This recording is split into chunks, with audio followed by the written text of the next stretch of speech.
Hello, everyone. This is Eric Anderson, host of the YXE Underground podcast, and here with my dear friend Lisa Greig for another Walking with Lisa episode, where we sit down and we talk about whatever is on Lisa's mind. Lisa, where are we today? We're at Hometown Diner in Riversdale. We are, and we just had lunch brunch. How was it? It was delicious. I got the Mediterranean bowl. Highly recommend. Yes, I had a traditional breakfast. It was very good. Third breakfast of the day, actually. Oh, that's winning. That is The breakfast, the best. Like, it's the best food. You know, I never used to think that, and then my wife has really, Jen's got me on that path, and yeah. Brunch is where it's at. Yeah. It's pretty darn good. Yeah. Lisa, what's on your mind? Obviously, now our listeners don't know this, but you were assigned homework when we had our double date on Valentine's Day, which was also super fun at Odla. It was. Because, gasp, Eric declared that he, stopped watching the series Shrinking, which is, one of the greatest things that's ever been on television, but fine, whatever. Anyway, there's an audible gasp at the table. There was. Between the three, there's three of us gasped, and then Eric was like, what? And so you were given an assignment before, our next sitting session to complete Shrinking. I did. Yes. So the reason why I stopped was I did not, there was a, do you want to explain the plot line? That you would explain it better than I would. But for the record, I did complete the series. But what was the plot line that I did not like? Well, I believe the word, and then what we'll be talking about was about forgiveness, yes. But centered on the fact that there was a character in the film that you just couldn't believe was and this is I don't say it like this to make you sound bad, because I think you are probably the kindest person that I know. But just how he was just so welcomed into the storyline, and just the relationships and the connections happening, and it was just not sitting with you, and it was kind of feeling maybe a little bit of a farce to you, and you were what's going on with this? Tables weren't flipped, it wasn't that bad, but there just seems to be this really big sticking point for you that was interesting. Yes. So it centers around my struggle with the show was that it centers around Jason Segel's character. His wife is killed by a drunk driver, and in the second season, the gentleman who was the drunk driver, Brett Goldstein, who played the grouchy soccer player in Ted Lasso, Roy Kent. He's introduced, and the daughter of Jason Segel's character befriends the gentleman who was behind the wheel and that killed her mom. And I really struggled with that, because I was that's a lot of forgiveness there. And then the show was going down the path where it's is Jason Segel's character going down that path as well? And I was I can't do this. I cannot empathize with what Jason Segel's character is doing. And so I did the mature thing, and I stopped watching. And then I shared this at the Valentine's Day table, and Lisa gave me homework. So I did watch the end of the series, and I have questions for you. Let's see if I have answers. Lisa, can you just talk about the challenges about how does one forgive oneself? And the context I would give to you is Jason Segel's character has a moment with his daughter where he apologizes to her for being a very, very poor father after his wife's death, and he says I'm sorry, I did a bad thing, but he's trying to forgive himself for doing that. Is that hard? Of course. I think forgiveness, especially of yourself, so self-compassion, is one of the hardest things that we can do. And I think it starts off with really, it's so rooted in shame. So it's did you do a bad thing, or are you a bad person? And what often is where we go is we immediately go to it's the I am blank statements. I am the bad person, I am stupid, I am, and we just go down this path of shame, and then where there is shame, there is no self-compassion, and self-compassion is the antidote to shame, thanks to the research of Brené Brown. I will not claim that as my own. And so that's obviously among many other things that can make forgiveness so hard. So when you're stuck in this I'm a bad person or they're a bad person, there's just no space for forgiveness to enter the conversation, because something is inherently wrong with like them. They are bad. They are wrong.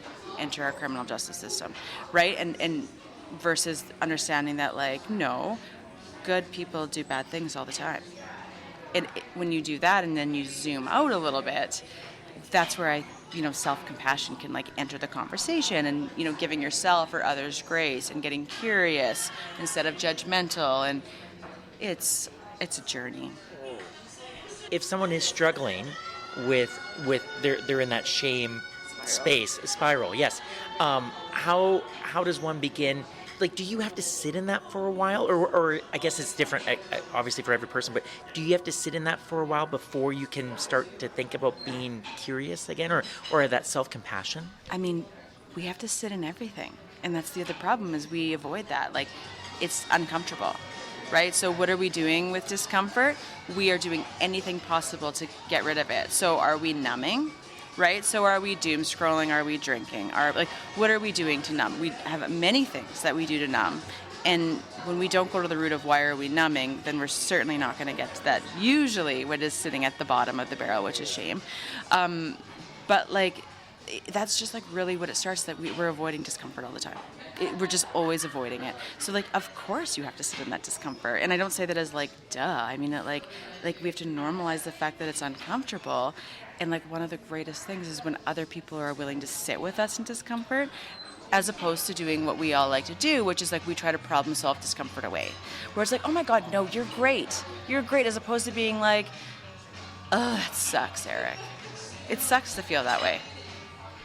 And you just sit there with the person. Yes, you sit there in that like awkward tension, witnessing someone you care about not doing, like, it sucks. But like, that's where that acknowledgement piece comes in, right? And we've talked about that, where like, you have to acknowledge the discomfort. You can't just like make it go away. And it starts with our children, right? When our kids are hurting, we're working all of the time with our 7 and 3-year-olds on like developing what we call their window of tolerance, right? So when something sucks, hurts, oh my gosh, talk to any bullying, whatever that may be that's going on, it's like, you can't just make it go away.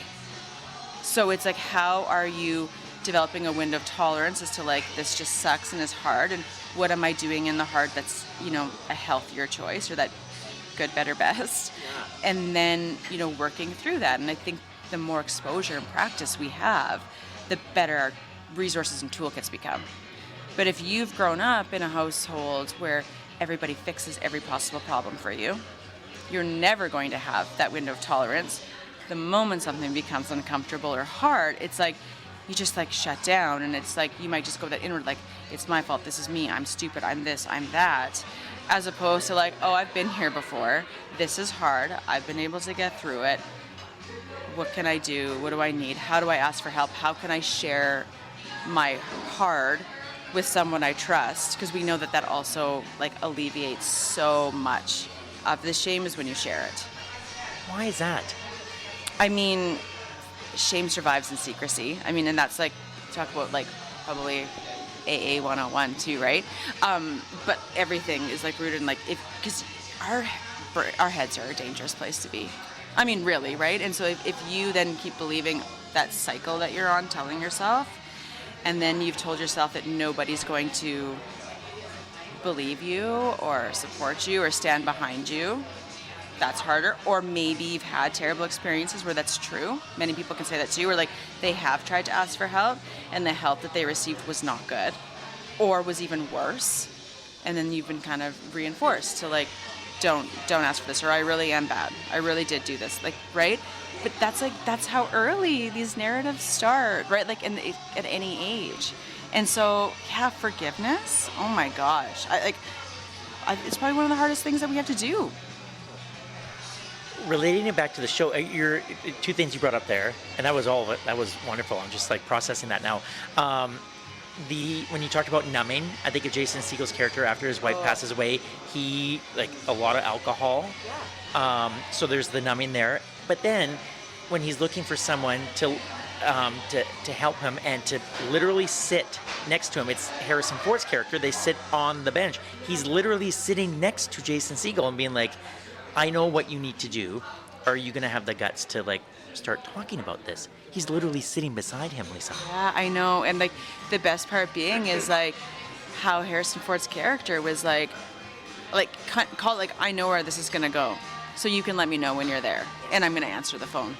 And like I just thought that was like so beautiful for just how it needs to go, because like then when you are there, it's like, oh my gosh, they told me this would happen, and not from this place of like I told you so, but like from what I hope is that normalized place of like, the only reason why I know this is, you know, I mean, whether this be as a friend or even when I would do some therapy, it's like sharing, you know, outcomes sometimes isn't about like downplaying what someone's going through, but like just normalizing it to be like, I'm not a fortune teller. It's like, this is just such a normal struggle. Yours is unique, but like, let's just like normalize how hard it is so that you can just talk about it without thinking that you have to edit it or hold stuff back, or like where are the safe spaces you can do that. And that's what like Harrison Ford's character really has shaped throughout that, is that like his like grumpiness and how he can be quite like off-putting and curt is quite interesting, because it just seems like the place where everybody can go and dump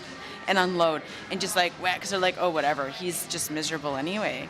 But it just shows that like he's there, and like nothing is catching him off guard. Yeah. And I think in some of our hardest, darkest moments, when someone's not meeting us with a gasp, you know what I mean, or like that, like, oh my gosh, it's this, like it can kind of create the space to be like, okay, I just said my thing out loud for the first time ever. Nobody ran away or like they didn't like react. I can like go more. And it's amazing how often, like, I think it's human nature to like dip your toes in the water. Like you're testing. Like you think about our teenagers. When they tell us like a little something, it's like, for parents, they'd be like, more's probably coming, so don't screw it up. Like don't like, I mean, we're gonna screw it up, but like don't, like when they say a little something, it's like, oh, okay, try and remain like neutral. Because like when it's their friend, like that might have been their in to see if like, can I tell you? Right? Or when it's like maybe their best friend disclosed or finally shared about their sexuality. As a parent, like the best thing you can do is like, oh my gosh, that's so great. Yeah. Tell me more. Because maybe it is their friend. Maybe it's them. Yeah. And you're just kind of setting the stage of just like inviting in more conversations. And that's across the board. Like we're all like trying to protect ourselves. When you're talking about Harrison Ford's character, you're so right, because he doesn't force Jason Segel to like, you've got to come see me at this time. He just says like, I know where this is gonna go. I'll be here. And then like he walks out of the room. Yeah. He's not like he like, you know, sits beside him at that moment and holds his hand. And he's just like, yep, you know, I'll be here. I got things to do. Yep. But yeah, and then they do eventually meet. Like it's, yeah. And like his character just also gives this beautiful perspective to like how we can just be, mm-hmm. right? And it's like especially in the hard stuff, but like he doesn't put on for other people. So when he's struggling, he's not like masking and just pretending to be like, I'm great, oh my god. Like it's just like he just is. And there's space for him. And I think that's a beautiful thing too that we lack right now. Like collectively, like we're always just, there's like one way to be and we're all trying to hustle to be that one way, as opposed to like just like the ebbs and flows of humanity. And Harrison Ford like is that. And to be like loved and accepted for that too. Like there's a whole dynamic to that character that's like not just about Jason Segel, which is also fascinating. So I appreciate doing the homework, and so my opinion was changed about that. Is seeing the arc of Jason Segel's character about forgiving himself, and I do think I love Harrison Ford's character, and I do love that arc. I'm still struggling though with, so there's the one part of Jason Segel's character forgiving himself, and I appreciate you, because that's like a big question to ask you, so I appreciate you going in depth on that. But then at the end of the season, and spoiler alert, if you haven't seen it, I'm about to reveal some details about it. So at the end of the season, he connects in I think a very meaningful way with Brett Goldstein's character, yeah. The man who killed his wife when he was drunk behind the wheel, and he starts to like connect with him in a meaningful way to help him. And gosh, that's like, I don't, maybe that's why I don't know if I could do that, Lisa. But like, is that, it's one thing to forgive yourself for some things. Is it is it harder to forgive others, or what do you think? Like, what do you think about how that ended? Like, okay, I mean, I loved it. You did. Why did you love it, Lisa? Because like, probably in many ways it's like that happy ending. Like I'm like it's like that like eye for an eye, or like, you know, getting what they deserve. Like I don't think anyone wins with that. So it's like, okay, like this has happened. This is horrible. Like, are we just going to keep perpetuating this? Like there's such a ripple effect to our decisions. So for me it's like, is this like in a way, like is this where you like break that cycle, right? So like how do we do things like differently than what we would normally want to do or have done? But for like his character, like was he motivated because he personally needs to forgive and spend time with the character, or is he motivated because like he cares that much about his daughter and he had a choice to have a relationship with his daughter or not? And that's where I go, where it's like he was going to lose everything. Like if he was going to allow like his ego and his hurt, and legit hurt, continue in the driver's seat, is he going to lose his daughter? Because like I hadn't thought of that. Because if the outcome of what was going to happen with Brett's character happened, there was like no way to go back on it, right? There was no way for him to repair with his daughter, because that's permanent. So I think that's also like, you know, motives can be different for everyone. I think it's all a part of it, but like, gosh, this is like, now I'm gonna be like, I think it's like, well, my Oprah, but like forgiveness, which I think it was her, said, is not letting other people off the hook, it's letting yourself off the hook. And my really good friend Bryn shared that, oh my gosh, I swear to God, like over a decade ago with me. And I think she did reference our girl Oprah in that. But that, to me, like that is it. Like the burden of not forgiving and the weight that carries around, like to hold on to not forgiving, that's like keeping you in it, as opposed to like, how do you forgive in a meaningful way? It lets you off the hook, right? It allows you the freedom to move forward with whatever that means. If you don't, like, aren't you just also like reliving that over and over and over? And it doesn't mean that forgiveness isn't like, hey, what you did was totally fine. Okay. And I think that's where when I stopped watching the show, I think my mind went there, where it was like, oh, Jason Segel's character is gonna be like, it's fine, it's all in the past, and oh, but you're right, it's not that, is it? It's like sometimes it's like when we're lucky enough to be in choice, but I can choose to carry around the burden of resent and hate, and I have to carry that with me every moment.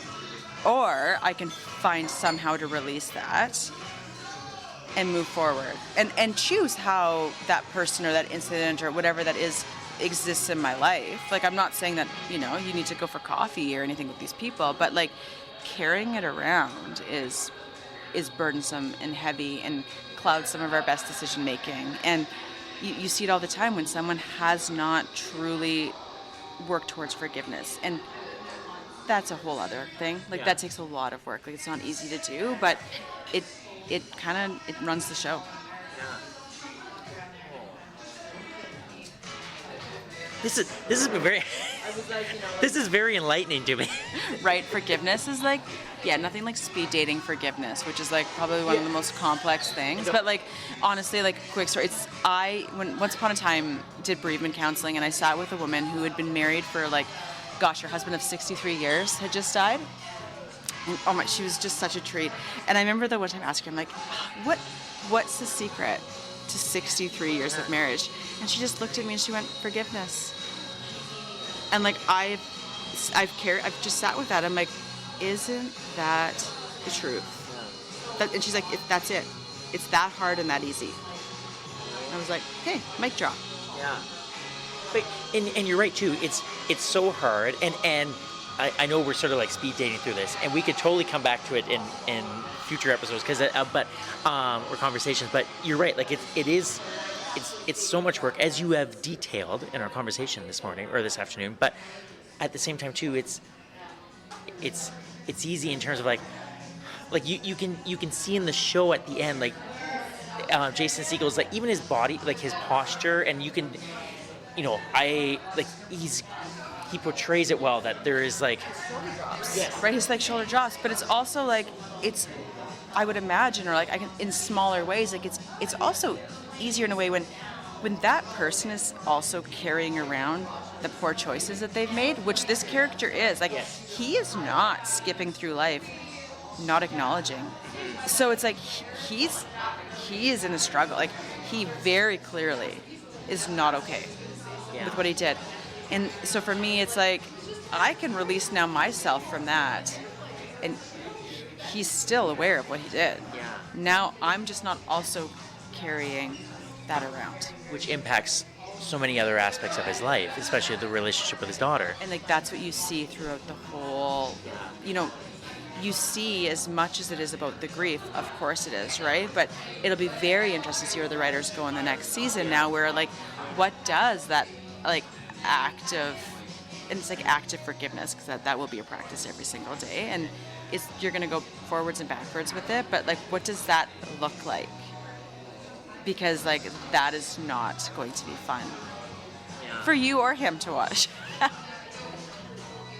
It's a great show. I just when it started to go down that path, it was just something really like, and I don't often get like a back up against the wall response, but I did in that moment, because I was like, no, this is, and then the night of Valentine's Day, hearing you and Ross and Jen talk to me about it, I was like, oh yeah, and I should watch it through the end, and I'm glad I did, because yeah, I the one part clicked, and then thanks to you, this conversation, the second part is clicking better. So any other thoughts on forgiveness before you have to go back to work, Lisa? No, just like watch Shrinking. Yeah. just watch Shrinking. Yeah. No, it's hard. I think for anyone like listening to be like, oh, this is like, I can't forgive this, or I can't, like, this is, no, it's not snap your fingers. And there's like, maybe there's like a lifetime of hard and pain that you're not willing to forgive. Like, that's fine. I'm not saying that everyone just needs to let go of everything and we're fine. It's so much more complex than that. But I think it's like also understanding like how it's serving you and how it's harming you. We don't reflect on that enough, that like sometimes it does serve us too, to like hold on to things. And then sometimes, and most times, it harms us too. So like, figure out what that is and get the pros and cons lists out. Because we don't change unless things don't work for us anymore. That's true. Yeah. Thank you for all of this. Thank you for giving me homework on Valentine's Day. And thank you for sharing the story too about the woman who 63 years. It was like, I'm like, wow, that's a lot. Yeah. That's a lot. Forgiveness. Forgiveness. Thank you, Lisa. Thank you.